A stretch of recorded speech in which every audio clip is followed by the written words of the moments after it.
Bonjour, bonjour. Oyo toye na Civic Center, kotoyo ya Civic Center, nde bozombona toye osala interview na Mike Mutombo. Et pour na banda, avant Mike Mutombo à s'approcher, nena loba citation moko au Jean Renard loba yango. Et c'est lui qui ne s'intéresse pas de la politique, c'est comme si quelqu'un qui dirait que je ne m'intéresse pas à la vie. Étant donné que la politique n'est ezali boye, ezali ko komona ko englober ba secteur nyonso ya vie ya omona ke olinga te o sentir que quelque part politique so eza au marché bien te et ko affecter ba secteur nyonso ya vie ya omona ke ezala na ndenge baloba politique, c'est-à-dire gestion générale, conduite quotidienne. Il y a vie à Moutou, c'est ce qu'on appelle la politique. Et puis, grosso modo, il y a philosophie politique. Jean-Paul, disons, Socrate, les philosophes, Socrate, il y a philosophie politique, à l'Oba, ezali gestion, il y a cité. Et ne peut gérer cité que Moutou Oyaza compétent. Et maintenant, tout le monde a besoin Congo, en tout cas, il y a plusieurs incompétents, mais ça va s'approcher toujours dans la politique. Mais de ceux qui les patriotes, Mike Mutombo s'est approché, de ce monnaie déjà. Et voilà, et bonjour Mike. Bonjour Maître Jérôme. Tokutani les sous, il y a plusieurs événements. La fois passée, Tolobela qui est sur code à bonne conduite. Mais le code à bonne conduite, tu as remarqué que les bande connexion à Congolais vidéo est dérangé qui tellement mingi. Et pourtant, Tolobela est pour que to bongisa ndenge ya kotambolela na biso na ndenge ya lutte pour que mambo kende rapidement spirituellement tous à la fort pour to libérer pays. Mais au moins que vidéo na même na batu o batara na ba site na bango ba éviter, étant donné que ezalo la libanga ezala ki ba beta to beta libanga na molili batu date ba ai banini. Alors on monique et déranger qui trop na ba parti label même bandeko ya Flash Congo mais toloba ki to se complétaka, étant donné que tous aussi main dans la main pour que tout faire avancer l'île au point qu'il y a intérêt à les Congolais, mais en tout cas tout cela qui vraiment non comprise n'a pas déjà y a résistant comme eux n'a pas y a combattant. Au vrai sens il y a mot au Patrice Emery Lumumba expliqua alors au Kolobanini avant tout qu'il y ait la première question. Ok, merci Maître Jérôme. Na kumisi d'abord Nzambe na souffle déjà prêté ngai na yo pe na occasion à permettre du souffle na les canabilis na les patriotes lelo poto manyola to lindolo la bande ko na to ba congolais ba résistant patriote na situation ya mboka na to Congo to tandela bango ba vérité likolo ya mesa to combattre le kuta o ya ba collaborateurs ya ba rwandais ba congolais pe ba to tana matoyi ya bande ko na biso pe na ba makamisi na bango ezala ki vraiment situation moko ndengo uti ko lo bango wa na introduction à masolo tout élément qui comportement n'a pas que tout comprenant qui est spirituellement tu rendre biso faible tant que tout qui bande ko na biso misusu o ba mi bengi ba résistant o ba s'adhérer na lutte pour na ko libérer mabele ya Congo mais ba ta ko se comporter dans le lengo wana ya ko bimara na bati ya batu donc to beta qui c'était on dirait le bio moko tout à l'heure to boaka ki ndeli banga na molili bande ko ba gangi ba ai na ba site oyo bazwaka ba vidéo na biso ba éviter ko zwango on dirait ba consigne moko petamaki ndeti na ndeko na biso parti label a éviter vidéo wana Congo Flash a éviter vidéo wana et puis nazalaki na contact na ba maman na ngebele baza toujours ba membre à Pareco na Suède na Danemark na UK ba betelaki biso pena maboko ngai na yo Maître Jérôme na bilili o na vidéo o totalaki pona code ya bonne conduite ya lutte mais bango moko na ba système na bango ba pandaki yango na ba site na bango po message wana ezalaki tellement profond pe makasi po epeka kosunga communauté. Je regrette tellement na bandeko na biso baza na Europe kota ba France ba Belgique o ba mesana kozwa ba vidéo na biso ba éviter kozwa yango po bayebi ke ndinga na bango za na ba congolais mutu o baza na ba genre ya ba comportement le lengo wana pe bazali kobanga kolobela ndeko na biso Martin Sali o atali bêtise wana vérité que azala suspandi pe abandela lisusu buzo baanate. Merci. Merci. Première question na biso ezali s'agissant ya liwa Briske ya papa Olangi alors et ça parmi l'actualité. Et comme vous le savez, Kanambe a comment éviter batu ya moi minene, batu minene na Congo bakufa o bakiko traîner masse jour ya ba obsèque na bango. Alors ozolo banini est-ce que oyebi qu'est-ce qui est derrière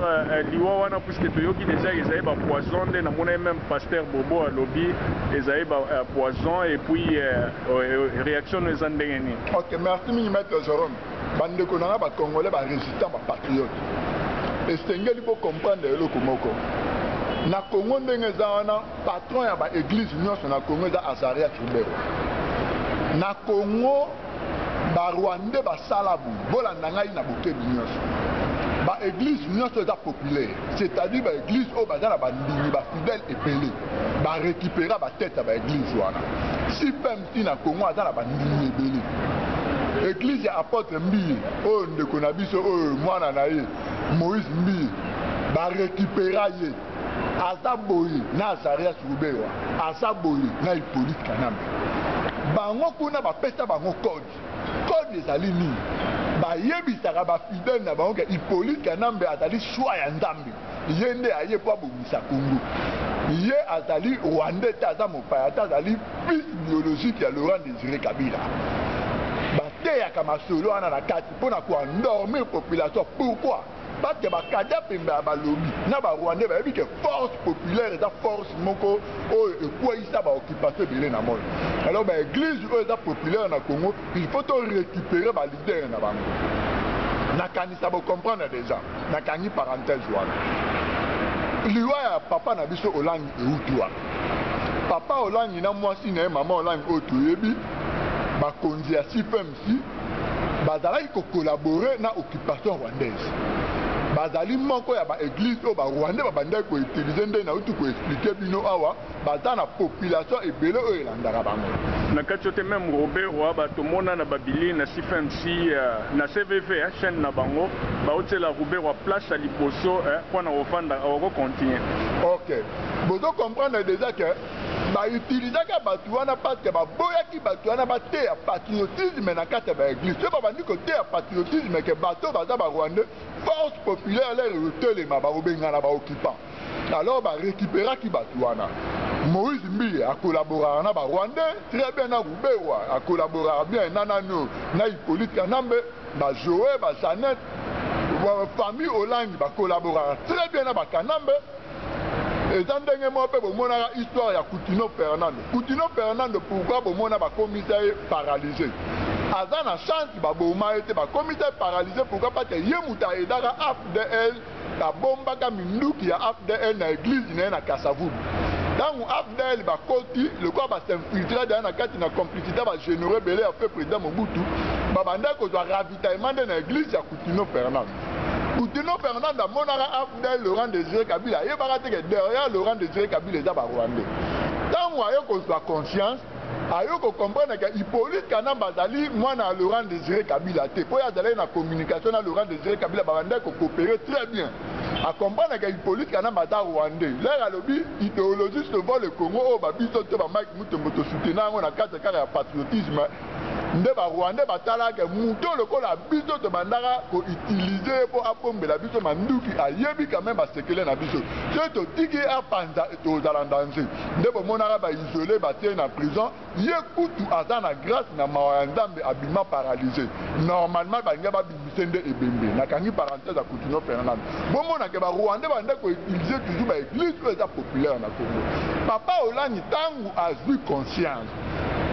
à comprendre que l'idéologie n'est pas que et là qu'on a ce salaire na bande nasuka nango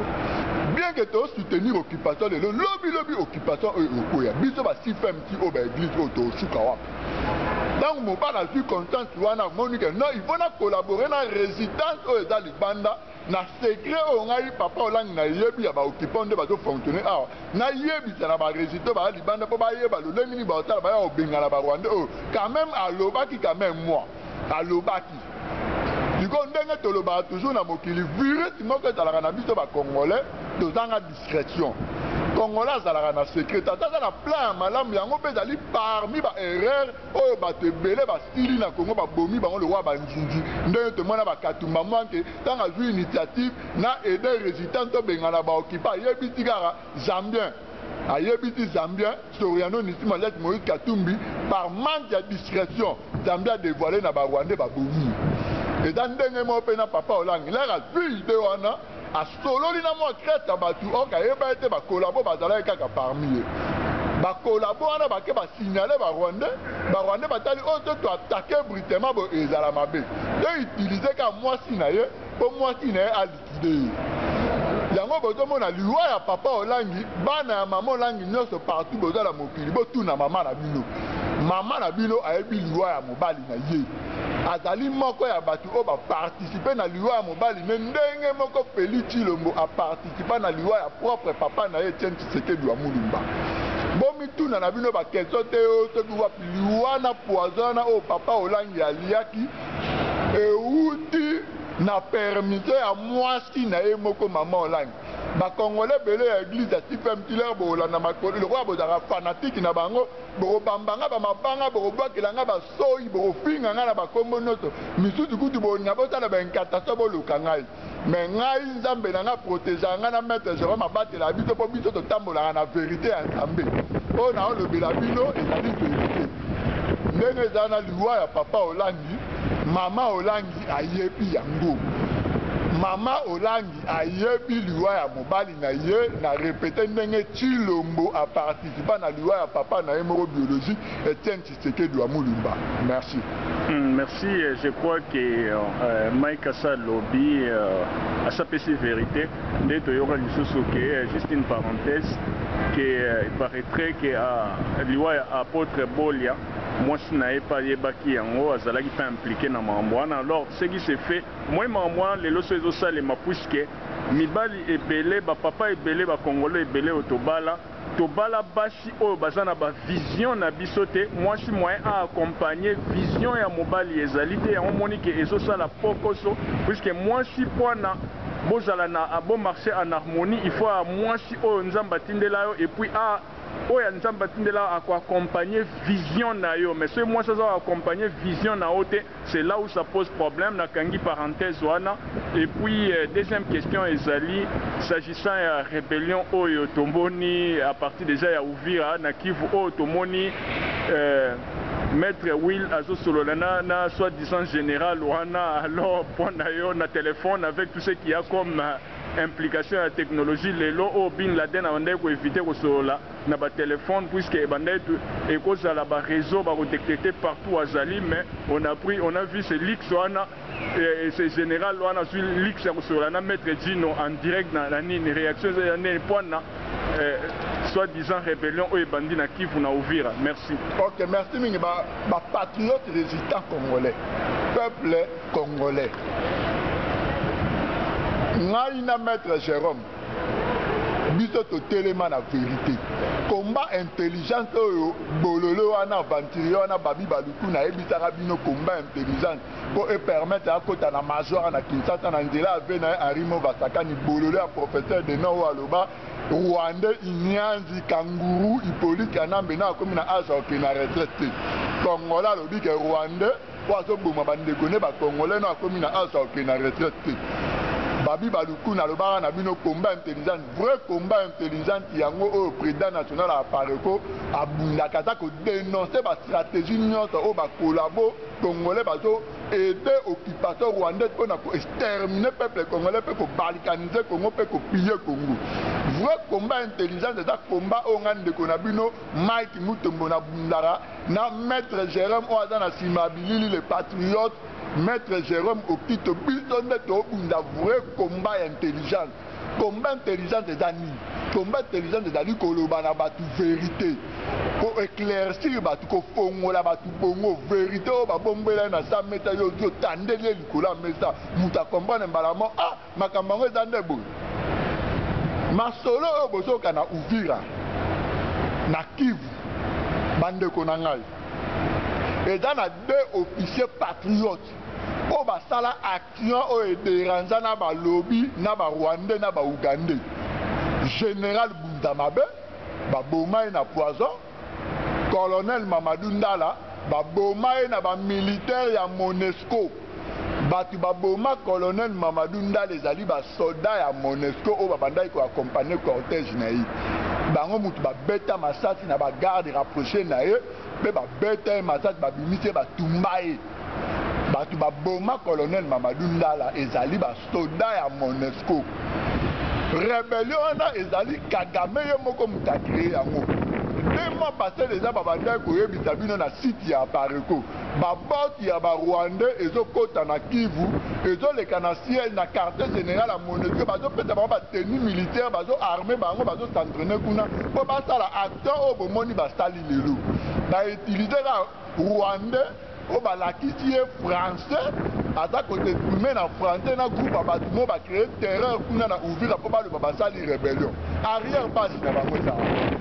Po osala rébellion po zala na arrière base.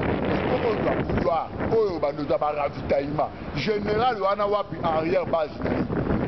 Est-ce que mutu o aza na front? Ça la stratégie makati parce que bitumba Congo zala contre ba Rwandais ba Ougandais, c'est contre communauté internationale. Et ça complicité à mokili mobimba. O ba goûter goût soukali ya Congo miel. Terre promise ba goûter miel nango ba zone votika yango te. Siko yo oya o combattre ba lobby na ba Rwandais. On doit faire assez, on doit téléphoner au bengi pe na États-Unis maître Dino Will, vraiment maître Dino Will na États-Unis bima na ba sentiment ndeko na ngai. Bima na ba sentiment maître Dino Will na États-Unis des patriotes. Joa kata ya rotala ba analyse zala na discernement ndenge ba loba na contexte spirituel. Zala ka ba analyse kondi makambo bindimela te ba stratégie na notre zapo tozo tendre décembre. Dodo kende bango ndenge na ebisaka bino na vidéo précédente. Chaque janvier ba fêtaka fête ya occupation na Uganda. Ezalaka mama na fête. Alors décembre pour na bango ba mona ngo ndire mwa moko boya mystique. On dirait ya la avant décembre ba ko chanter ba mambo ko chanter na Congo chute ya occupation masole lali. Yango te tonto koma na mois de décembre ba créer toujours ba événement. Pourquoi ba créer événement à faux rébellion? Ba lobby belge na ba Rwandais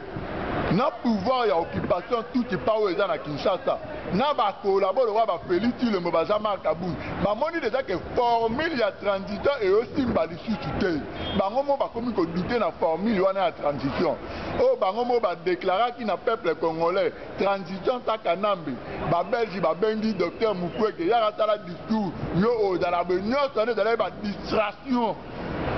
Ba monique transition et timba pas de ngai na maître Jérôme na site ya Pareko ti to dénoncer ki yango. Et la stratégie va yotala ti le premier ministre Tindikana Soriano Nitimolet Moïse Kandoumi deux vice-premiers ministres ndenge talamara na 2006 Hippolyte Kanambe na 4 vice-présidents na ba premier ministre te moni ba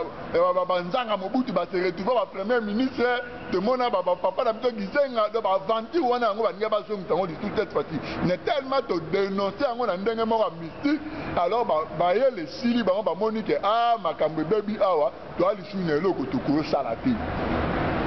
bande ko na ba congolais eza faux rébellion un général au dans front à ce bunda jamais cause dans la tente appareil na ya communication à se communiquer dans les États-Unis maître Dino Will il faut la analyse wana et dans même aventure de konabiso ba utiliser kaye John Chibangu tango ba utiliser na Hippolyte Kanambe na ba game wana ba Rwandais ba lingele lutu boule kana niveau mbuzimai ba éliminer ba bomaye nda stengaka aide na papa Honoré Mbanda a créé le couloir pour abima na Congo akima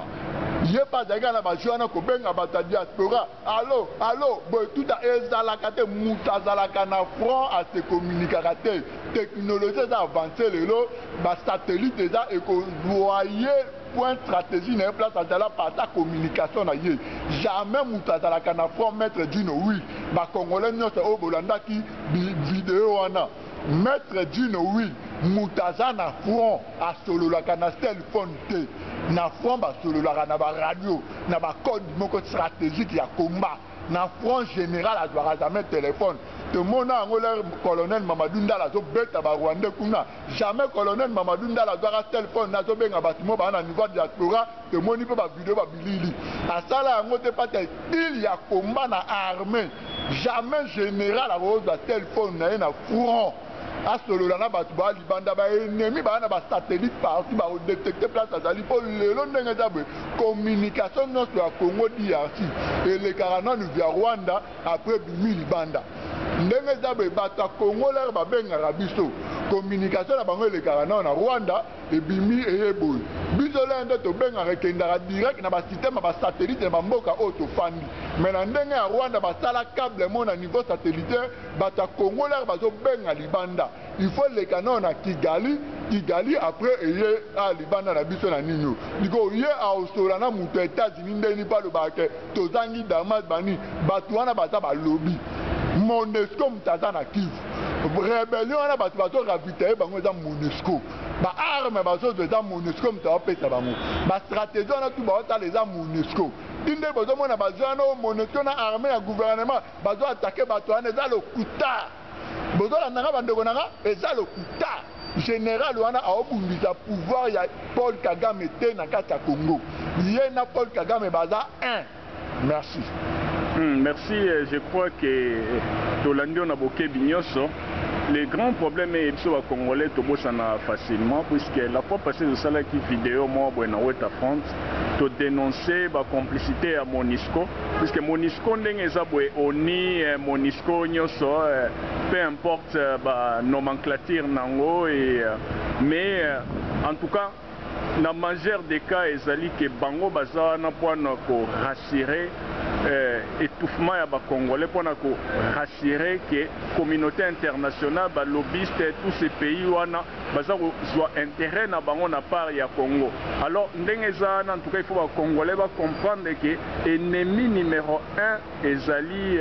MONUSCO bango mutu baza batia bango wana puisque n'est pas oublier juste parenthèse par parenthèse soit dit entre parenthèses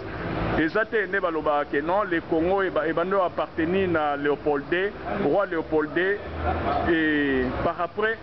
mais en tout cas vraie version il paraîtrait au Ezalaka et le Congo a été créé par le commerce international wana ya monique après gestion oyo reine Elisabeth comme compte tenu bazalaki na relation bazalaki ba cousin na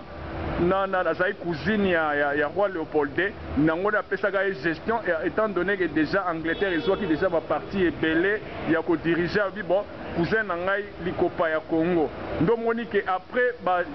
massacre au Léopold II asala et par après ba longolango forme mo boke non eko masikoyo étant indépendant du Congo après étant indépendant du Congo ba mona que style wana aussi la c'est comme ça qu'on a émancipé le Congo ba fongoli yango na ba mboka nyonso eki ko exploiter Congo ndenge ezali donc je crois que jour mususu to développer sujet on a Mike c'est comme ça que le Congo a été émancipé que mutu nyonso ndo moni na 2011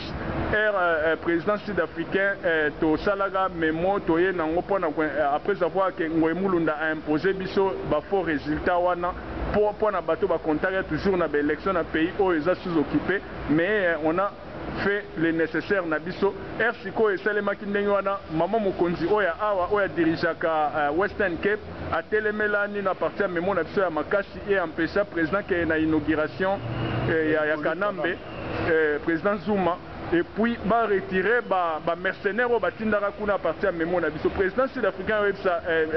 opposante na ya ebisi ya lobby mais c'est que yo zo comprendre était pour na intérêt Afrique du Sud en tout cas ba pays nyonso ba bénéficiaire na Congo eza pour faire pour na batu nyonso na mona partir wana ma tata mo dossier akuma obeta masolo na kara puisque yebi que bango pe baza retirer profit na Congo nde na lobai que le Congo a été émancipé pour na batu nyonso ba fungola pour na batu nyonso. Alors on a kangi parenthèse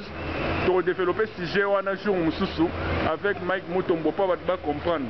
Alors qu'est-ce qui se passe Ezali dernière question Ezali tous attendre vers décembre IDPS va promettre batuke en tout cas ndenge zabo le 31 décembre Kanambe akosuka ndenge Félix Silombo oyo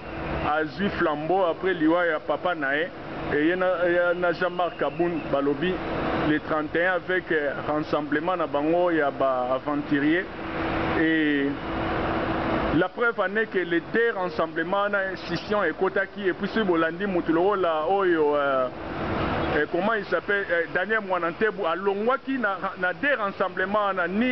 ni côté à Félix ni côté à Olenganko et pour Monique baba aventurier bango nyoso mibale puisque Mwanantebu azala garçon mo boy jeune homme mo boy pardon pour na garçon jeune homme mo boy à se respecter ka comprendre que game ozo le kawana antuanga na ucha nino na ucha makolo na ngai te étant donné nde eza boye na kose salir avenir eza na musika yango mona se retirer na game wana alors oloba nini mpona le 31 nde bao promettre libération ya Congo au moment où le 31 année passée le 31 année passée Kanamba traversé le 19 plutôt année passée et bango mapesa ki ba peki pendant que azala déjà essouffleté. OK, merci maître Jérôme la parole. Papa Etienne Tshisekedi asungi mopaya Inyanzi Kanguru Hippolyte Kanambe na pouvoir année passée na mois de décembre. Na février Kanambe na ba Belge na ba préparer ba bomi, ba se préparer ba bomi na nzela mwana na moko Félix Tshilombo. Waza na maman angolaise. Tango ba éliminer Papa Etienne Tshisekedi wa Mulumba eloko nini salami ba ke ba bomi ba tukaka na province o ya Botama na le de Kasai. Ba massacrer ba tout sérieusement. Erreur au Yatali en décembre 2016, écoutez via ba Congolais na ba Congolaise et belé na province natale na Esika ya Botama. Bande konangai, pourquoi vous comprendre tête lelo? Ndeko nanga Fabien télé tchango, ça la analyse mais na do mona comme tu vous comprendre kakate. Journaliste à milieu du village ça la kate. Congo est en occupation, il faut la position na yo. C'est comme tout à toujours animé dans le sentiment moya bakota ba IDP bien que bomba ngo mais to landela ba analyse de près mais to da ko étudier body language na to so comprendre positionnement dans les cités zali to tala ba comparaison ba socialiste ba bureaucrate ba au comparer ta parole qu'on a IDP tout ça apparaît ko à ça pour apporter lumière vérité nyoto apparaît ko aloba yomoko ndeko na ngai oyebi yango très bien Fabien oyebi yango aloba vérité o lelo zo kokita mezo monana bosala vidéo yo alina mongala pasteur Bobo bino note bozala na afongola bino ba dossier lelo pasteur Bobo a compris quand même que non Congo est en occupation comment vous dénoncer pour occupation ko sala ba vidéo na bato bazo dénoncer occupation yo zo sala ba analyse mozo comprendre kaka rien. Oh président Kabila pour reconnaître nana zo reconnaître que yo ta vraiment vrai congolais ta patriote jamais ko reconnaître rwandais o yo na conscience de bikaza rwandais président na mboka no zo benge pe président Kabila au moment où il vrai non na ezali Hippolyte Kanambe au parlement belge aloba na parlement européen aida ki bino ba congolais bino ba journaliste bo tala ba analyse aida bino biti bino que c'est un rwandais comme bon Hippolyte Kanambe ndeko nanga Fabien bosunga ba congolais o ba olanda ba analyse na bino boyebisa bango vérité bo bino pende boza ko retarder processus ya libération ya Congo ndeko nanga ba congolais yemo comme tazali na population na simana asimbaki nzungu masolo ebele na 2011 akalobi na komona ba décider na décembre apesi ba préavis na ba date Kanamba azaka na pouvoir pour pouvoir ya tout ipa esimbama na Kagame ya mbai na Kigali na tapis rouge ya tinda ve na Valentin Mubake na Kigali pendant 2 ans siko boni lelo yekuta koka masolo wana te ti ba bomi ba kotike na sama bele ti lelo bembene taka na morgue to kunda mate lelo Tshilombo na tama kapundi ba tente wana mibale ba ye ba teli bino pe vidéo ba zo le bana no pe le 31 décembre bino pe bokoma croire bango bokomi po le en tout cas le 31 décembre so to benga no occupation de to mibali te ba bango na bino za wapi ba bango na bino ba congolais o bo landa ba discours ba distraction wana Tshilombo le Kanambe ba ke ko humilier na Nations Unies après avoir causé humiliation na Union africaine ake na Nations Unies asali bitu devant kaka batu na ye moko famille na ye ape perde na MP na ye wana lokuta wana Tshilombo azalaki na première classe na avion oyo bavoisin mpo bakende na États-Unis na ancien ministre ya Kanambe na département ministériel moye mo akrea pe ministre ya diaspora bazalaki na ye na first class bazalaki wana eza na élément moko kuta azalaki wana kangi bango bafoto Tshilombo Kidiba nano moko ya proche ya Hippolyte Kanambe bazalaki na Tshilombo na fête là bazo solo là bazo développer ba makambo ebele ba sujet ebele diko Tshilombo bazo ya zo kosta bino pe bozo croire sentiment na bino ndezo retarder processus ya libération ya Congo bandeko nanga ba congolais le 31 décembre Kanambe a olongwa na été po babengana jamais occupation au pété ba date po ata so baté Kanambe a préparé na pe eloko moko te pati ya bike yena Tshilombo bazo mela café esika moko na hôtel place azalaki na États-Unis Tshilombo akenda ko visiter na butu Tshilombo syndicat de Kolo na Soriano Nisima Lati Moïse Katumbi bazalaki na hôtel wana kuna na États-Unis babeti ba carte na bango bien ale batindeli bino moto kuna na Uvira na poste général moko boye bazo solola na maître Dino oui bazo croire au mwana mboka to soutenir John Kibango asalaki bino ba système wana suka wa ba congolais eza ba aventure bondi melaka ngai Mike Mutombo na maître Jérôme Okito makamuto lobela rabino toyebisa rabino vérité combat intelligent eza combat ya vérité poto sikola Congo na au président national ya Pareko a dénoncé ka papa nango Norenga Nzambo ko atumba moto ya mbo ya ste ya mai ipende dragon système à renseignement likolo yeso kazolo balabino botia mato ibolanda ye toki makambo ya rebellion na Uvira boyokaki sita Pareko lobeli yango bolinga bolobaka wise ke masolo eza sérieux soki boyoki ipende dragon renseignement likolo lobeli eloko moko te boyobaka eza baaventure to politique eza renseignement guerre eza renseignement déjà na stratégie na tactique ya renseignement militaire jamais général akoki na front akongola seul pour na se communiquer na bato ba na niveau ya libanda ya mboka oyo aza na front azobundela ezalaka te ingeta et je crois que comme Bomoni les autres ici interview oyo mais n'engana loba seulement peut-être que va comprendre la politique te omoni politique ndenge ezali wana la fois passée to loba on a Mike Mutomboke ezalwa mutu azako nanger na ba requin mais baliaka etende omona ba Tshilombo ba syndicat Dokolo et ba Moïse Katumbi. Et par après, au moins même Frank Djongo a méga qui nous nanger na requin dodae.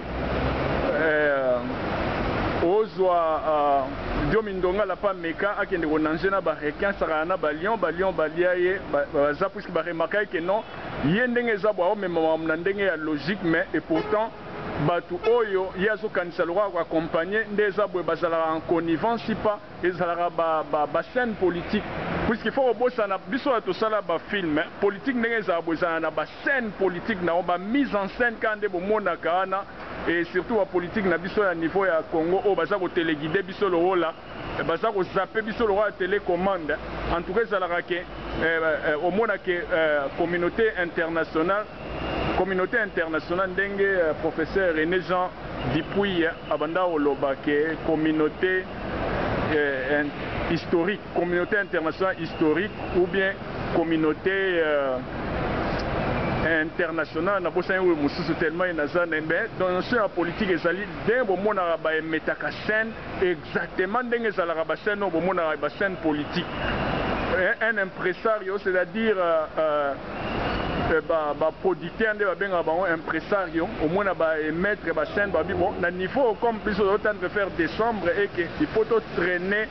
tokosa majorité ya ba congolais comme ça que tout ça la survie politique c'est comme ça ba biloko wana nyonso c'est ça les maka en tout cas ba il faut pas beaucoup na niveau ya réflexion ya makasi il faut tout ça la analyse moi ba réflexion critique et ça la vraiment très nécessaire mais malheureusement même na niveau ya intellectuel na mona qui